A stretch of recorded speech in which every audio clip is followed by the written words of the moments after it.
Morning children. Good morning. चलो आज हम करने वाले हैं 5th स्टैंडर्ड के जीके बुक का 14th chapter which is also a quiz 14। ठीक, it is divided into 4 parts. A language and literature, B mathematics and science, C social studies और D general. Right? So before starting the video, so just to let you all know कि ये मेरा जो channel है वो पहले भी SND teacher के नाम पे है। बिकॉज ऑफ टेक्निकल रीजन हम पुराने वाले SND टीचर के चैनल पे वीडियो अपलोड नहीं कर पा रहे, इसके लिए ये भी सेम नाम का हम लोग ने चैनल बनाया। तो आप दोनों चैनल सब्सक्राइब कर सकते हैं। Right?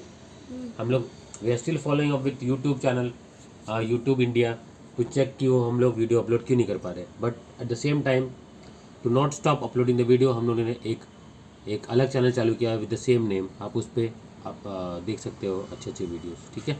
Yes. So let's start with language and literature.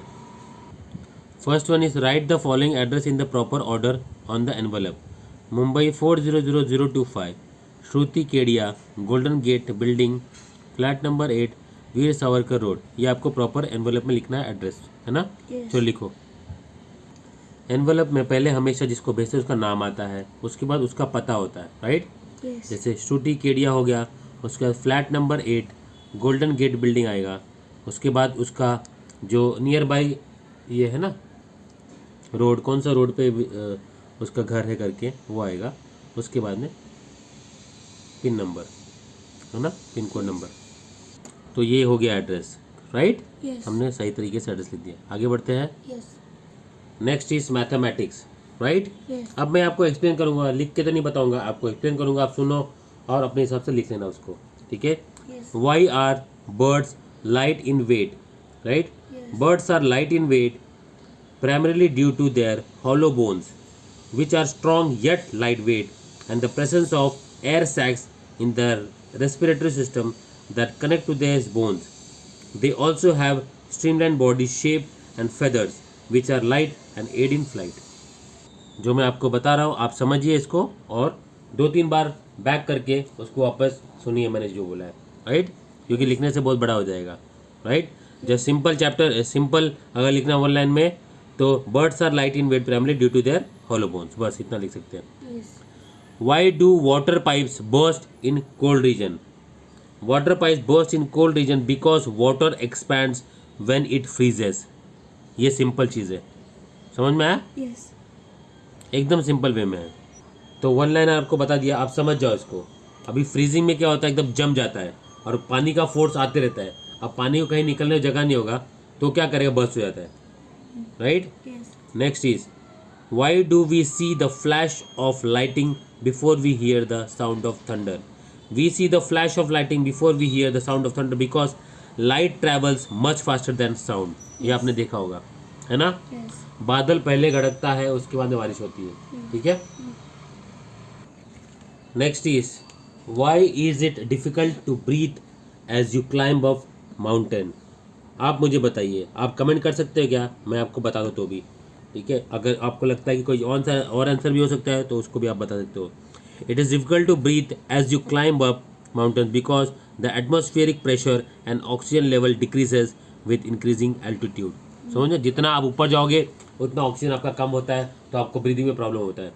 समझ में आया? Yes. आप छोटी छोटी पहाड़ चढ़ते जाओ, वहाँ पे ऑक्सीजन आपको कम मिलेगा, है ना? यस। आगे बढ़ते हैं। A number is greater than 3 but less than 8. It is also greater than 6 but less than 10. What is the number? हाँ, calculate the number, let me know. समझ में आया? यस। The number is 7. अब वो कैसे कैलकुलेट होगा मैं आपको बताता हूँ, आप उसको बैक और फोर्थ वापस करिए। The number is greater than 3 but less than 8. इसका मतलब क्या है? The number that possible integers are 4, 5, 6 और 7. बराबर? Yes. एक तो 3 तो ऑलरेडी बोल दिया अपन ने और 8 बोल दिया, उसके बीच का नंबर हो गया। अभी क्या करो, उसको एनालाइज करो। The second condition, the number is greater than 6 but less than 10. इसका मतलब क्या होगा?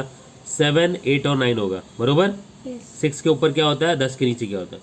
Find the common number. The only number that satisfies both condition is sets of possible number is 7. 7 जो एकदम कॉमन आया तो वो that is the correct answer. समझ में आया? यस। अब इसको बैक एंड फोर्थ आप करो और अपने हिसाब से चेक करो। आगे बढ़ते हैं। डिड यू नो, क्या आपको पता है postal index number pin makes sorting and delivering letters fast, easy and efficient. In India, these are 6-digit numbers. The first 3 digits denote the sorting district and the last 3 digits identify the specific post office therein. Okay, next one is solve the following. In the given square, numbers 1 to 9 are to be written in such a way that each row, column and diagonal should give the same total. 2 numbers are missing. Fill in the correct numbers. Correct? Yes. ठीक है, अब मुझे बताओ कि कौन सा number आएगा जो कॉमन सब जगह से होगा. पहले एक चेक करते, ऊपर की लाइन चेक करते. 9, 10, 11, 12, 13, 14, 15 हो गया. और यहाँ पे भी पहला क्या हो गया? 4, 8, 4, 12, 13, 14, 15. मतलब हर एक चीज़ तुमको 15 देना चाहिए. बराबर. अब 9 और ये 10 हो गया तो यहाँ पे 5 आ जाएगा. बराबर. 6 और ये 8 हो गया. 8, 7, 15 हो गया. बराबर. सिंपल लिखो. 5 और 7. करेक्ट. Yes. एकदम सिंपल हो गया. Yes. आगे बढ़ते हैं. Yes. आगे बढ़ते हैं. Social studies. There are special names for the buildings shown below. Write them against the respective picture. Answer दिया और करेक्ट आंसर आपको लिखना पड़ेगा. ठीक है. पहला वाला क्या हो सकता है? मॉस्क. MOSQE है ना? Yes. है ना? Yes. मस्जिद. नेक्स्ट वन क्या हो सकता है? गुरुद्वारा है ना? GURUDWARA है ना? गुरुद्वारा. Yes. थर्ड क्या क्या बताओ मुझे? Church. चर्च है ना? Yes. उसका तुम्बक पे ध्यान देना. तुम्बक अलग अलग होता है ना? Yes. उसके बाद क्या है? एक minute. But. Next is stupa. This large ancient looking structure with rounded dome is stupa. Dome है देखो ऊपर. Yes. है ना? उसके बाद में क्या है? Temple. फायर टेम्पल है ना? This building with its unique architecture style featuring a prominent entrance and possibly fire related symbols है ना? Yes. ऐसे हुआ इसलिए. Next is क्या है? Temple. This general term for a place of worship in Hinduism and the image shows a traditional Hindu temple, hence a temple है ना? Yes. एकदम सिंपल टेम्पल है. आगे बढ़ते हैं. Yes. चलो let's move ahead to the last part of the chapter which is general. With whom will you associate these official residences? First one क्या है? राष्ट्रपति भवन. क्या होगा? President of India. President of India. PRESIDENT. President of India. Next is Buckingham Palace. It is British monarch. Currently King Charles third है ना? Yes. Yes. Next is क्या बोलते हैं? White House. What is that? President of United States. लिखो. President of United States. आगे बढ़ते हैं. Yes. President of United States. Next is Vatican City is also called a seat of pope है ना? And a Roman Catholic church है ना? Yes. लिखो. This is the smallest independent state in the world and is a seat of a pope. ठीक है. Seat of pope लिखो. SEAT of the POPE pope है ना?